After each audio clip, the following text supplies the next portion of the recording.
Bora lá, galera, vamos falar do empate entre Atlético Mineiro e a equipe do Palmeiras, né? A equipe do Atlético abriu o placar com o Pavão. Dudu marcou o gol do empate da equipe do Palmeiras e o Palmeiras aí perdeu a oportunidade de encostar no Botafogo. O Botafogo venceu na rodada, venceu o América Mineiro e agora, nesse exato momento, o Botafogo abre 4 pontos, aí 4 não, né? 5 pontos à frente da equipe do Palmeiras, já que o Palmeiras desperdiçou aí 2 pontos, né? A equipe do Botafogo, mesmo se perder na próxima rodada, continua na liderança do Campeonato Brasileiro. E o Palmeiras, se quiser assumir a liderança, vai ter que vencer 2 jogos seguidos e vai ter que secar a equipe do Botafogo, que vive uma grande fase no Campeonato Brasileiro. E vamos ver as últimas informações do Atlético Mineiro e do Palmeiras. Duas ideias semelhantes, não idênticas. O posicionamento do Mariano é um pouco diferente do posicionamento do Marcos Rocha, mas os dois eram procurados para começar a construir o jogo. E o Abel alterna, né? Ele, às vezes, ele usa o Piquerez como esse terceiro zagueiro também. Ele dependendo ele faz um balanço, né? Quando um sobe, o outro compensa. Isso. E faz... Aí também depende do ponta, qual ponta vai abrir o campo, né? Porque quando um avança... Mas legal destacar também, eu até tuitei sobre isso... o 2023 do Pavão, né? Porque era um jogador que, quando chegou, eu mesmo falei, meu, tem o pé atrás, porque é um cara que... Primeiro, ele surge no Tadieres como uma das grandes promessas do futebol argentino. Seleção sub-15, 17, sub-20, pega a seleção principal, vai pro Boca, chega bem. Copa do Mundo, sabe? E exatamente esse Pavão que a gente tá vendo. Aí começa a cair de nível, ele tem problemas com polícia lá de assédio, não sei o quê, responde, é até preso, aí vai pra MLS, aí tem uma lesão grave de LCA, eu acho que ele teve 1 ou 2 LCA no joelho, aí ele volta pro Boca, não consegue jogar, aí ele é afastado porque ele assina com o Galo, aí ele chega no Galo e não rende. Pô, acharam o cara, eu acho que é talvez o melhor momento, um dos melhores momentos da carreira do jogador, que quando você fala em achar o time, tem a ver com ele. Tem. Porque muda até sistema. E não tem outro veloz no elenco. Acontece uma coisa muito curiosa nesse time do Cudê, né? Eu não sei se vocês também enxergam assim, mas, óbvio, a tem um trabalho muito mais consolidado, muito mais firme do que é o do Cudê, que ainda está em construção. Mas para um momento que o Cudê consegue na partida de hoje é muito grande, porque assim, eu vejo um coletivo subindo de produção e potencializando a individualidade. Assim. O Paulinho primeiro, que chega e encaixa muito bem com o Hulk, agora, e não só pelo gol de hoje. Tanto é que o Hulk não está bem individualmente, se a gente for olhar. Sim. E o time, mesmo assim, eu acredito exatamente nisso. O coletivo potencializando. Porque quando você tem um coletivo forte, você pode dar um desconto pro Hulk por um dia que ele não tá legal. Isso. E tem dia que não tá legal. E aí o Pavão fez o que fez no jogo. E aí acaba o papo de Hulk dependência, né? Porque é o coletivo que funciona. É né? isso. E sim, né? O Hulk, eu acho que a gente tem que estudar o Hulk, né? O Hulk é um jogador de 37 anos. E que mesmo quando ele não tá bem, ele costuma entregar 2, 3 assistências e que ou sai gol ou o jogador perde o gol, mas ele entrega. Hoje é preciso valorizar a bola pro Igor Gomes no segundo tempo? Eu acho que ele está envolvido ali naquela jogada rápida. Acho que é ele que escolhe. Então, e aí o Igor Gomes chega na cara do gol. Comprova o que você falou. Igor Gomes que entrou bem de novo. De novo. Mas eu acho que é preciso ver também. O Hulk, o Hulk. A marcação do Palmeiras é muito boa.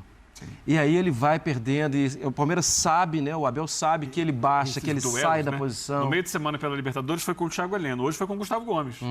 Né? Essa questão de tirar o zagueiro da área. E ele teve algumas dificuldades com o Gustavo Gomes, que é um zagueiraço. Tanto na saída do Gustavo Gomes aconteceu, né? Eu até brinquei que é que nem eclipse lunar. Às vezes ele erra. Ele errou hoje. Porque era uma bola, não, mas era uma bola para ele temporizar, que a gente fala, que é retardar. Você não sai e joga o jogador pro lado. Mas ali o Pavão tinha chance de chutar também. Então ele ficou naquela de escolha difícil. Tô falando antes. E no bote que ele sai pra dar o bote. Que na verdade depois ali no 1 contra 1 realmente aí é o Luan. É o Luan que faz a cobertura. O que acontece? Ele desgarra, quebra a linha. E quando ele quebra, aí o Luan tem que fazer o movimento, o lateral tem que fazer o movimento. Porque também porque o Pavão passa na velocidade pelo Gustavo Gomes. O erro do Gustavo... Estava parado e ele progressou. Assim, se ele foi calcular mal o tempo. Porque se ele antecipa aquela bola também, fala, nossa, ele foi apostando que ele ia antecipar. E aí, no momento que você quebra, aí é o efeito dominó. Quebrou, aí as coberturas têm que ter vindo. E por isso que eu falei, eu acho que era o lance ali pra ele correr junto, não pra dar o bote. Corre junto, joga o Pavão pro lado e espera o time se arrumar. Essa jogada eu fiquei vendo e revendo algumas vezes para entender por quê. O passe ali do Gustavo Gomes era para o Dudu. E eu fiquei me perguntando, onde está o Vanderlan? E tem a ver com aquele encaixe que a gente dizia. Da bola sair normalmente pelo Marcos Rocha. Sim. E muito menos pelo lado esquerdo. E havia uma inversão ali. E depois eu fui percebendo o que aconteceu em vários outros momentos da partida. O Vanderlan lá na frente, como ponta, e o Dudu voltando. E o Dudu por dentro. E voltando aqui para se posicionar como um lateral para iniciar a jogada. Até porque tem mais qualidade técnica para pensar isso. E no lance do gol foi isso. Eu fiquei, mas cadê o lateral esquerdo? Ele estava lá na frente. Estava dando amplitude barra profundidade. E destacar também, de novo, o Arthur. Mais uma boa atuação, um jogador... Ele é muito tático. Se a gente observar o trabalho que ele faz o jogo inteiro, ele é quase incansável em fazer recomposição. E não é aquele atacante que fica só ali na função defensiva. Ele se paga lá na frente quando tem oportunidade, mesmo com a perna direita, que não é a boa, conseguiu um bom cruzamento. E da linha de 3 foi o único que não saiu. Tem... Tirou o Veiga, tirou o Dudu. Mas porque ele não joga, né? Não é... Ele não pode jogar a Copa do Brasil. É verdade. O Abel fez muitas mexidas condicionado. O Dudu, por exemplo, não sai porque estava mal. Saiu porque precisou segurar para a Copa do Brasil. Eu te diria que todo mundo está fazendo mexidas condicionadas. Eu diria para você que até planejadas antes do jogo. Sim, e é necessário. O calendário é assim, não, né? Porque você tem os dados, você tem os exames. Treino. Esse aqui vai quebrar. Sim. Então tem que tirar. Às vezes o jogo pede outra coisa, você sai um pouco do esquema. Mas o Abel tem um padrãozinho mesmo, né? O Richard Rios entrando, ele troca sempre o Rocha pelo Mike, o Mike pelo Rocha. Ele troca sempre os jogadores de beirada, porque ele fala que trabalham muito no sistema dele. Não, e é um elenco equilibrado que permite ao treinador, ainda mais com a chegada do Arthur, fazer essa rotatividade sem um grande prejuízo. Antes, o Palmeiras até sofria mais quando precisava mexer no time. Hoje, o Arthur, principalmente lá na frente... Claro que entra o Breno Lopes, Flaco, melhorando, o próprio Hendrick cai um pouco o nível, mas ainda assim a possibilidade de ter um jogador com a intensidade do Arthur, com a recomposição e com a qualidade técnica é fundamental. O Arthur até às vezes, o torcedor que pega ali um recorte do jogo vai falar, pô, como erra o Arthur? Mas é natural, porque é um jogador, um atacante de armação. É o tipo... E é muito útil. Erra, mas não tem problema nenhum. Pode continuar errando. Porque, assim, porque é o como tipo... o Hulk no Atlético. Isso, é o tipo de cara que... O Palmeiras contratou diversos jogadores naquela. Vamos tentar uma aposta aqui, uma outra ali. Esse jogador é bom, né? Os números têm mostrado isso. É um perfil de contratação, né? Só que o Arthur é completamente diferente disso. O Arthur contratei um titular. E ele é um titular. É um cara que está entregando dia após dia. E se a gente falou aqui do 11 do Atlético, do Cudê, que já está certo, o Palmeiras tem até os reservas já certos. É isso. A gente já sabe. É um processo Sabe o que você me faz pensar num ponto? Porque hoje, eu não sei se até pela maneira como os times estavam impostados e pelo gramado, o Veiga fez uma partida abaixo do que ele pode render. E aí, com as saídas que a gente viu recentemente, talvez ele seja um jogador que seja mais difícil de você substituir nesse time com as mesmas características, assim. Tanto que hoje, quando ele sai, existe uma modificação que não é exatamente para a mesma função, né? Então, talvez ele seja um jogador à parte nesse elenco. O Arthur pode jogar por dentro. Ele pode fazer isso. A reta final dele de Red Bull Bragantino foi tranquilo ali por dentro. Um dos primeiros jogos dele no Palmeiras, também ele jogou por dentro. Ali. Ele jogou uns 2 jogos pelo Palmeiras. Contra o Bolívar, mas eu concordo no sentido de, assim, ninguém vai entregar como o Veiga entrega. Por quê? Porque o Veiga já está entregando também o que o Scarpa entregou na temporada passada. E que a gente, pelo menos eu, né? Nós, né, que de manhã falamos todo dia sobre isso, a gente achava que seria muito difícil alguém substituir, até nas jogadas de bola parada, o que o Scarpa entregava, o número de gols que ele entregava e a participação. O Veiga está entregando, né? Assim, também na bola parada. Mas se fosse uma coisa do Veiga não jogando numa sequência, como foi no ano passado, que ele teve as 2 lesões, a dificuldade de retomar, seria preocupante. Hoje não.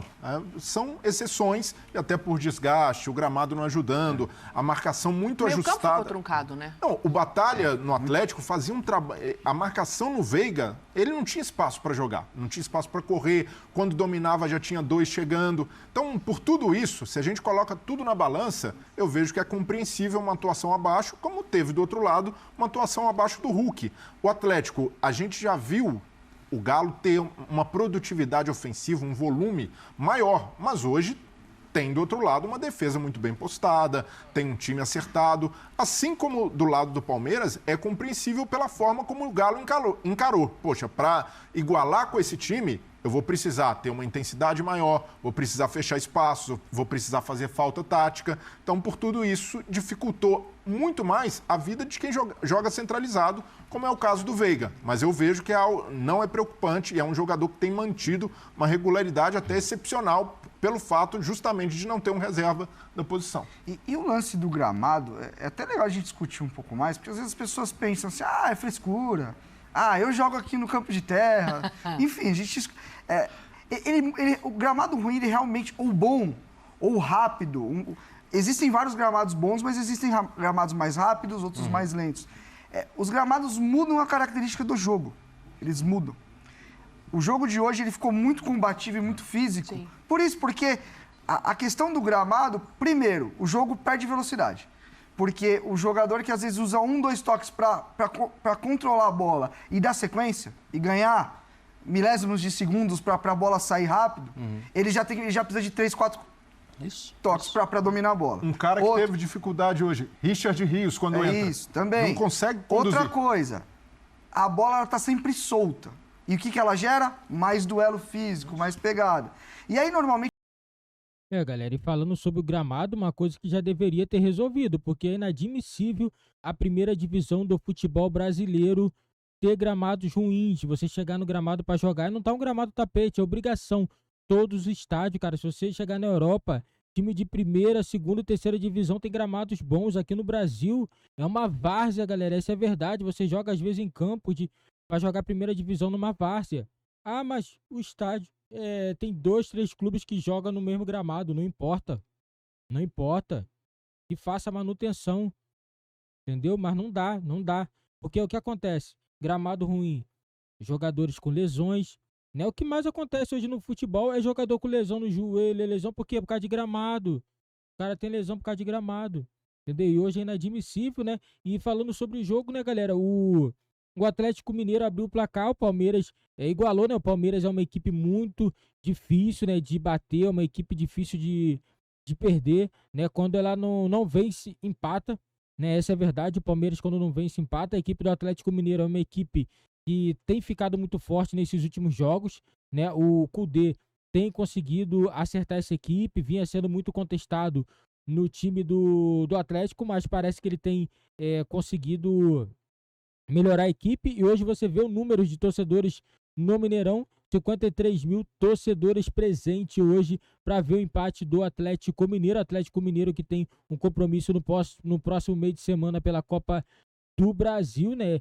Joga contra a equipe do Corinthians. Palmeiras também tem confronto também pela Copa do Brasil, né? O Palmeiras praticamente já tem um resultado definido, venceu o primeiro jogo Fortaleza por 3-0 jogando em casa no seu estádio, agora vai jogar na Arena Castelão. Na minha opinião, o Palmeiras já está classificado para as quartas de finais da Copa do Brasil. O Atlético Mineiro também, por ter vencido o Corinthians por 2-0, na minha opinião, já encaminhou a sua classificação para a próxima rodada, né? E a equipe do Atlético continua no G4, né, com 14 pontos, 2 pontos a menos do Palmeiras, que é segundo colocado, com 16 pontos. O São Paulo vem na terceira colocação com 15 e o time do Botafogo segue líder do Campeonato Brasileiro com 21 pontos, já está na casa dos 20 pontos.